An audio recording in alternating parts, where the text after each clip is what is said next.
জীবনে টাকা টাকা করে কাটিয়ে দেবেন, একদিন দেখবেন টাকা অনেক হয়েছে, কিন্তু তা উপভোগ করার জন্য সময়টা আর থাকবে না।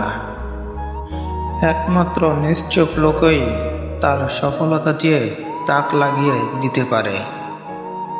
মানুষের জীবনে কঠিন সময় আসাটা খুবই দরকার। কঠিন সময়ের কারণে মানুষ সাফল্য উপভোগ করতে পারে। কাজ শুরু করাই হলো সাফল্যের মূল চাবিকাঠি। জীবনে সফল হতে চাইলে দুটি জিনিস প্রয়োজন: জেদ আর আত্মবিশ্বাস। অর্থ যেমন অর্থের জন্ম দেয়, সাফল্য তেমনি সাফল্যের জন্ম দেয়।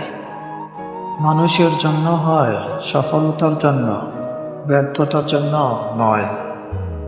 একজনের ব্যর্থতাই অন্যের সফলতার সোপান। সফল মানুষের সাথে অসফল মানুষের প্রধান পার্থক্য শক্তি বা জ্ঞান নয়, প্রধান পার্থক্যটা হলো সফল হওয়ার ইচ্ছা। আমাকে আমার সফলতার দ্বারা বিচার করো না, ব্যর্থতা থেকে কতবার আমি ঘুরে দাঁড়িয়েছি তা দিয়ে আমাকে বিচার করো।